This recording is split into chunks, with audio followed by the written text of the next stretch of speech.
ఏ దేవుణ్ణి పట్టుకోవాలి అని చాలామంది ప్రశ్నిస్తూ ఉంటారు. అందరు దేవతలు కలిసిన ఏకరూపం దత్తాత్రేయ స్వామి. అటువంటి దత్తాత్రేయ స్వామి హైహయ వంశంలో జన్మించిన కార్తవీర్యార్జునుడికి అనఘాష్టమి వ్రతాన్ని ఉపదేశం చేశారు. ఈ కార్తవీర్యార్జునుడు చేతులు లేక, అంటే చచ్చుబడిపోయిన చేతులు, చచ్చుబడిపోయిన కాళ్ళు, నడవలేడు, ఏ పని చేయలేడు. కానీ యువరాజు. ఇటువంటి వాడికి తమ గురువు గర్గ మహర్షి దత్తాత్రేయ స్వామిని పట్టుకో అని చెప్పగా వెళ్ళి సహ్యాద్రిలో దత్తాత్రేయ స్వామిని పట్టుకున్నారు. అప్పుడు దత్తుడు, నువ్వు అనఘాష్టమి వ్రతం చేసుకో, నీకు సకల సిద్ధులు అవుతాయి అని చెప్తారు. కార్తవీర్యార్జునుడు వెళ్ళి ఆ దత్తస్వామిని సేవ చేసుకుని అనఘాష్టమి వ్రతం చేసుకుని సిద్ధులు పొంది సహస్ర బాహువయ్యాడు. 1000 చేతులు వచ్చాయి. అటువంటి అనఘాష్టమి వ్రతం అది. సకల సిద్ధులని అనుగ్రహించేటువంటి అనఘాష్టమి వ్రతం. అనఘాష్టమి అంటే అష్టమి రోజు చేసేటువంటి వ్రతం కాబట్టి అనఘాష్టమి. అనఘ అంటే పాపాల్ని పోగొట్టేటువంటి దత్తస్వామి. అనఘ అంటే అనఘా మాత, దత్తస్వామి యొక్క యోగశక్తి. భార్య అని కాదు, ఇక్కడ యోగశక్తి. అందుకనే అనఘస్వామి, అనఘామాత. వీరి పుత్రులుగా మనం అణిమాది అష్టసిద్ధుల్ని చూస్తున్నాం. 8 సిద్ధులు.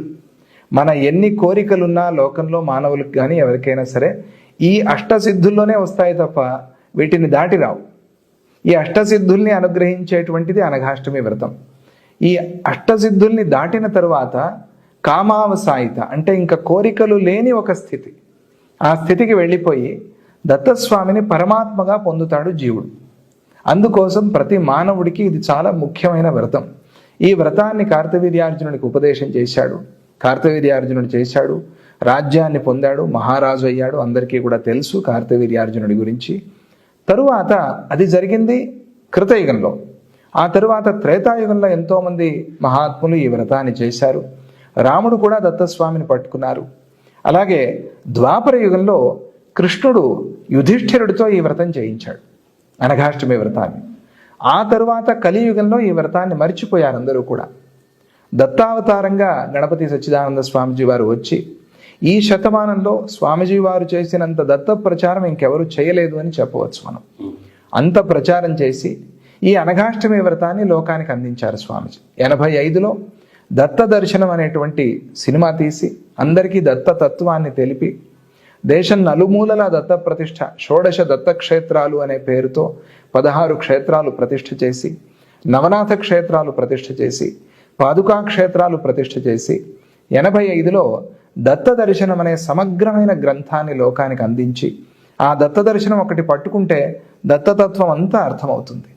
ఆ దత్త దర్శనం అనే సినిమా, దత్త దర్శనం అనే గ్రంథము, అనఘాష్టమి వ్రతం, ఈ 3 కూడా స్వామిజీ వారు 85లో లోకానికి అందించారు. అప్పటి నుంచి వేలాది లక్షలాది మంది ఈ వ్రతాన్ని చేసుకుంటూ వస్తూ ఉన్నారు.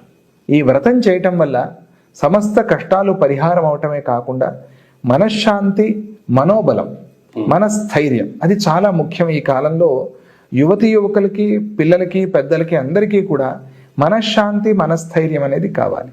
అది ఈ వ్రతం వల్ల లభిస్తుంది.